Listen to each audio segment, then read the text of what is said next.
শহর কলকাতা আবারও পুলিশের দাদাগিরির সাক্ষী থাকলো। হ্যাঁ, শহর কলকাতায় আবারও ঘটে গেল পুলিশের দাদাগিরির এক অমানবিক ঘটনা। দক্ষিণ কলকাতার নিউ আলিপুর সংলগ্ন এলাকায় একের পর এক লরি কোনো রকম প্ররোচনা ছাড়াই ভেঙে গুড়িয়ে দেওয়া হলো।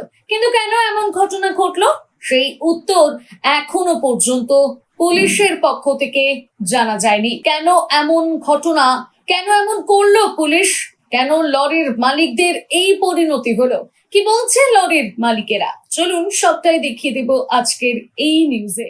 শহর কলকাতা আবারও সাক্ষী থাকলো পুলিশের আরও একটি অমানবিক ঘটনার। দক্ষিণ কলকাতার নিউ আলিপুর সংলগ্ন এলাকায় একের পর এক লরি কোনো রকম প্ররোচনা ছাড়া ভেঙে গুড়িয়ে দিল। কিন্তু কেন এমন ঘটনা ঘটলো সেই উত্তর এখনো পর্যন্ত পুলিশের পক্ষ থেকে পাওয়া যায়নি। কেন এমন ঘটনা ঘটলো জানে না লরির মালিকেরা। তাদের দাবি, দীর্ঘ 40 বছর ধরে ওই এলাকায় তাদের একাধিক লরি রয়েছে। কোনো রকম অসুবিধা থাকলে তাদের আগে জানালে সেখান থেকে তারা সরিয়ে দিত, কিন্তু ভাঙার প্রয়োজন হলো কেন, এই প্রশ্ন তুলে তারা নিউ আলিপুর থানার দ্বারস্থ হয়। যদিও পুলিশের পক্ষ থেকে আশ্বাস দেওয়া হয়েছে এমন ঘটনার পুনরাবৃত্তি হবে না। যদিও এই ঘটনায় বিভিন্ন মহলে নিন্দার ঝড় উঠতে শুরু করেছে। ঘটনায় পুলিশের ভূমিকা নিয়ে প্রশ্ন উঠতে শুরু করেছে।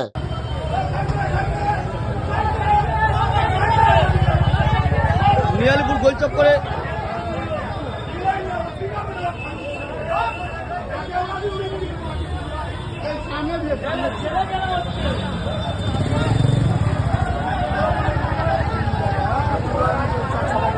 চালমানি পূজা গোল্ড, মিনিকেট রত্না স্বর্ণ 10 আর দুধের স্বরের বিশুদ্ধতা।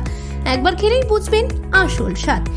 MS তারা শঙ্করী অ্যাগ্রো প্রোডাক্ট, বিশ্বাস আর গুণমানের নাম। যোগাযোগ করুন 7001192179 আমাদের ঠিকানা বাজে কুমারপুর, মাধবদেহি, পূর্ব বর্ধমান 713427। পূজা গোল্ড, প্রতিদিনের পাতে সোনার স্বাদ।